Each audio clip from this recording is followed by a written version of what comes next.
Se apresenta para a gente aí. Para mim não, que eu já conheço, né? Mas para a galera assistindo a gente aí, conta um pouquinho quem é Capitão Alden, né?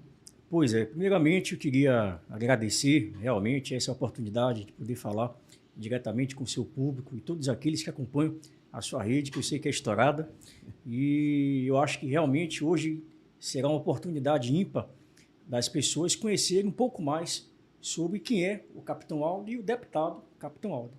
Eu acho que são momentos importantes para que as pessoas possam entender e compreender um pouco mais essa nossa atividade, considerando que a gente já tem aí quase 23 anos como atividade policial, completarei semana que vem, dia 18 de fevereiro de 2002, foi quando eu entrei na Polícia Militar, portanto, completarei semana que vem 23 anos na atividade policial militar e sempre me dediquei a esta corporação. Sempre trabalhei, sempre acreditei na minha missão, na missão institucional da Polícia Militar, apesar dos pesares, apesar das dificuldades, apesar de toda essa incompreensão daqueles que estão na ponta, que fazem efetivamente o trabalho acontecer. Então, como eu disse, eu ingressei na Polícia Militar dia 18 de fevereiro de 2002, turma Tenente Coronel Sanches Pinto Maranhão. Formei no ano de 2005 e ingressei na minha primeira unidade, efetivamente, para trabalhar no 19º Batalhão, em Jequié, onde passei quase 1 ano e meio. De lá, eu segui para Salvador, na época eu estava querendo fazer um curso de Direito, vim para Salvador, e aí fui para o Esquadrão de Motociclistas Águia, onde eu passei 3 anos e meio. Logo após essa atividade do Esquadrão Águia, eu fui convidado na época pelo Coronel Rivaldo, para servir na Academia de Polícia Militar. E nesse ano em específico, foi onde eu realmente pude desenvolver os meus trabalhos, especialmente na área de treinamento e capacitação. Foi nesse período que eu tive realmente uma oportunidade, junto com os alunos da academia e também os alunos da soldado, a colocar em prática algumas técnicas, algumas atividades que eu acreditava que poderia colaborar e muito com o desempenho profissional desses alunos.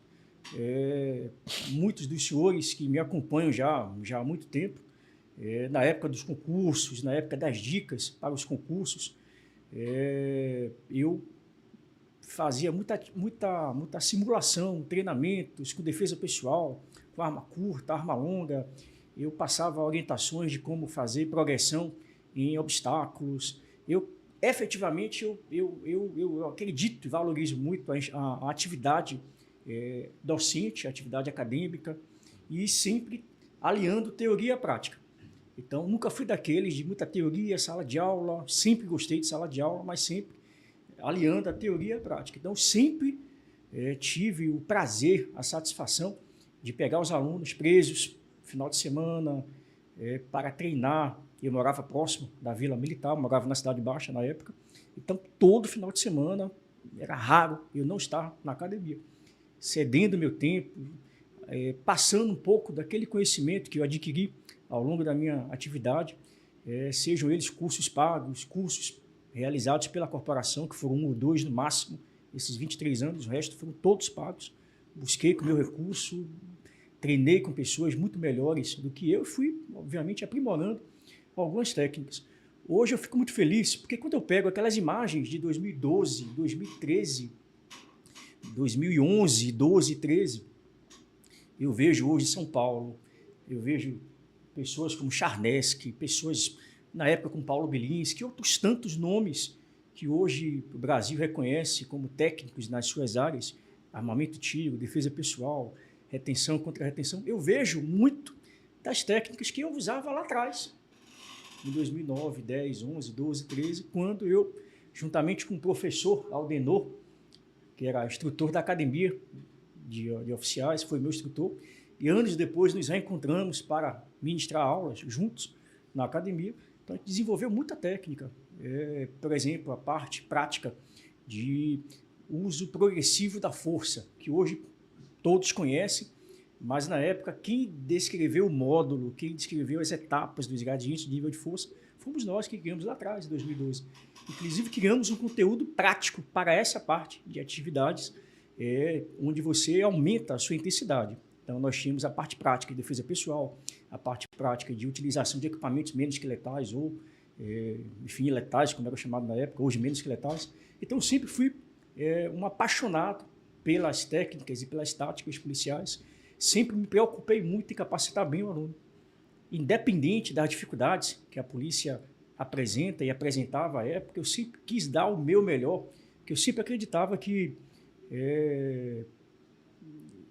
a gente tem ali a oportunidade, como instrutor, de receber alunos jovens, na maioria das vezes, saudáveis, que fazem o TAF, que passam por uma série de etapas, e os pais e a sua família, quer queira, quer não, entregam as suas vidas, né, nas nossas mãos, a nossa responsabilidade. Então, eu sempre acreditei que aquele momento do curso de formação é uma fase que você leva para toda a vida, e se você não moldar aquele aluno, se você não trazer aquele aluno para a realidade, que não é um concurso qualquer, que não é um concurso simples, um servidor público. Então, na época da guarda, por exemplo, eu tinha um apelido chamado Tenente Morte, porque eu sempre, durante os meus treinamentos, eu sempre fazia questão de mostrar a diferença da teoria e da prática e dizer que a atividade policial não era uma atividade qualquer, você não era um servidor de carreira qualquer, que todo qualquer erro, todo qualquer vacilo, você poderia morrer.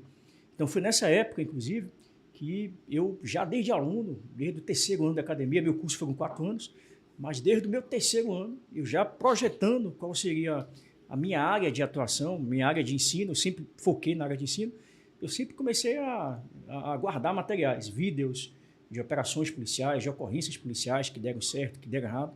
Então, naquela época, eu já ministrava aulas de estudo de casos, avaliando essas ocorrências que a gente comenta hoje. Hoje é muito fácil você pegar uma ocorrência e aí fazer um comentário, foi certo, foi errado. Na época, eu comecei a ser conhecido, inclusive, por conta desses vídeos, porque eu usava o Facebook. Na minha primeira conta, que foi derrubada, eu tinha quase 20 milhões de acessos diários. Foi onde eu fui reconhecido nacionalmente por 2 vezes, por conta dos trabalhos que eu desenvolvi. Eu fui reconhecido por 2 vezes como um dos policiais do Brasil mais destacados nas mídias, nas redes sociais. Na época era um grupo de jornalistas e de policiais que, obviamente, se utilizavam das redes sociais, não era ainda um podcast, não era ainda uma estrutura igual a essa aqui, mas eram aquelas lives, aqueles vídeos que nós fazíamos direto do celular. Então, eu sempre trabalhava com vídeos curtos e aí fazia análises técnicas. Então, eu dizia se aquela ocorrência foi certa, se foi errado, dava sugestões, falava no aspecto legal, no aspecto jurídico, no aspecto técnico, o que errou, o que poderia aprimorar, dava sugestões. Então, aí eram textões, não tinha muito vídeo na época. Então, a gente passou a ser conhecido, eu na época, o Sargento Galesco, o Subtenente Alexandre, né? E outros nomes que projetaram as polícias de São Paulo, Rio, Bahia, que ninguém via antes.